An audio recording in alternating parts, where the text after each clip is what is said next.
Hi, boys and girls. Welcome to HartsLight Kids, where kids shine bright. Dr. Jonette says, click that like button right down there and subscribe so you don't miss any of our great shows here on HartsLight Kids. Today, Dr. Jonette says we have an important author that is going to teach us all about how we can be better people. So let's listen in. Welcome, boys and girls. Guess what time it is? It's story time! Yay! On Hearts Like Kids, where kids shine bright. We have an author, and her name is Elisabeth Fairbairn. And she has written a delightful book that she's going to share with you. Welcome, Elisabeth. Hi. Hi. And what was the inspiration for your book? I have two wonderful inspirations. So one of them is a man called Bob Proctor, who you may never have heard of, but he is all about teaching grown-ups how to be the best grown-ups they can be. And my second one is my daughter called Ali. And I was trying to teach her what Bob was teaching me. And so I put the two things together and I thought, let's teach this to all of the children out there so that you can be the best people you can be. What a great idea and a great inspiration, because I know all of us want to be the best possible person that we can be. So my book is called My Special Powers of the Universe, and we've got 4 short stories for you. So the very first one is my favorite one, and it's the one I first came up with my daughter.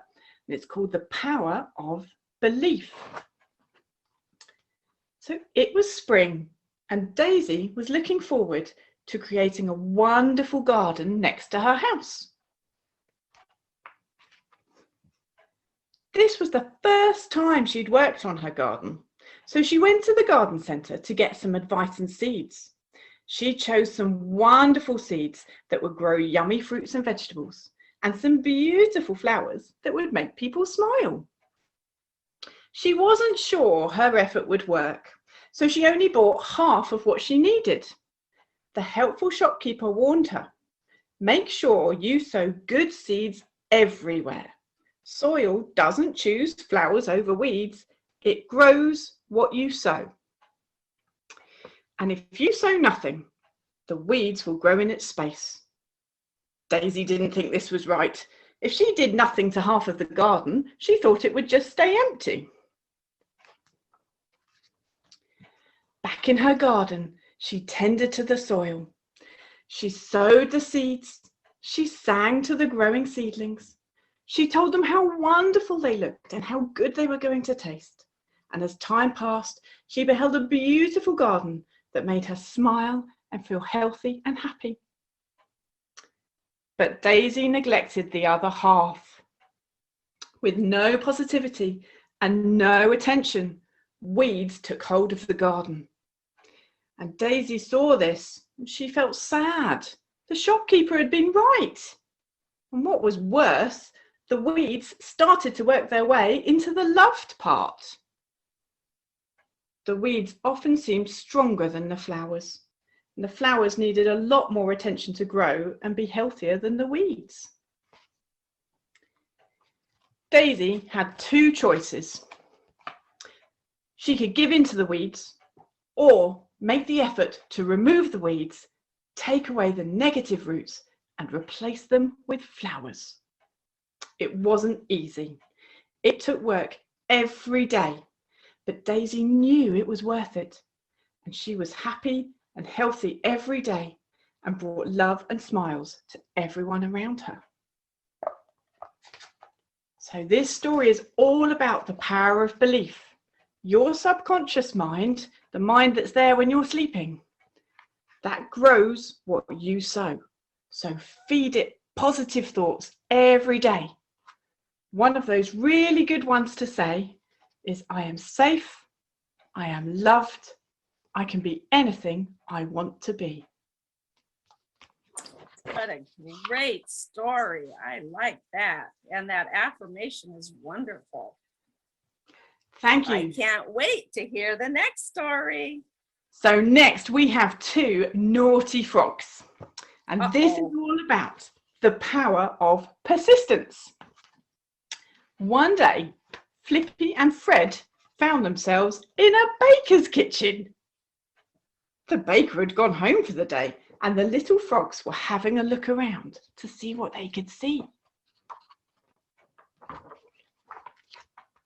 They saw a giant bowl, and they wanted to know what was in it.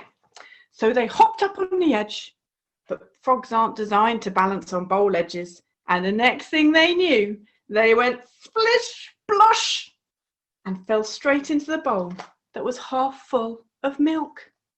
Uh-oh. Flippy and Fred were frightened. They couldn't reach the top of the bowl, and the sides were too slippery for them to climb up. They kept swimming while thinking about what they could do. They started to get tired.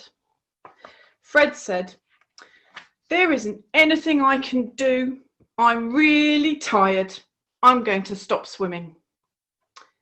Flippy was upset by this and tried to tell Fred to keep trying. "You can't give up, Fred. We just have to keep trying."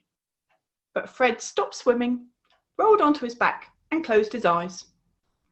Flippy, however, refused to give up. He kept swimming and swimming and swimming and swimming. As Flippy carried on all alone, he felt his legs getting tired, and the milk was getting harder and harder to swim in. In the morning, Flippy awoke to the sound of the baker opening the door. He wasn't sure when he'd fallen asleep, but he looked down and saw what all his effort had done to the milk. He was sitting on top of a lump of butter.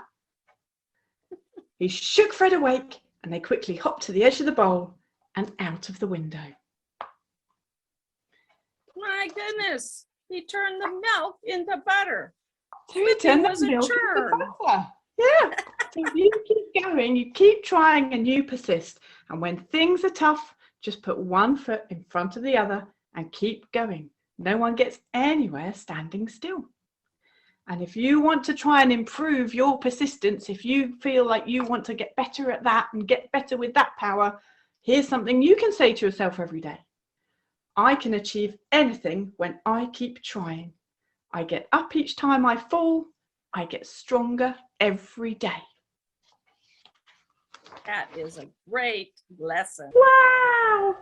I love that book. I can hardly wait to try out those affirmations.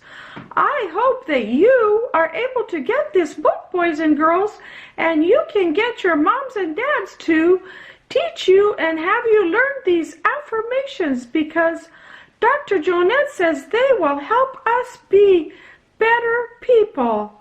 And don't forget to click that like button right down there and subscribe to HartsLight Kids, where kids shine bright. See you next time on HartsLight Kids. Bye!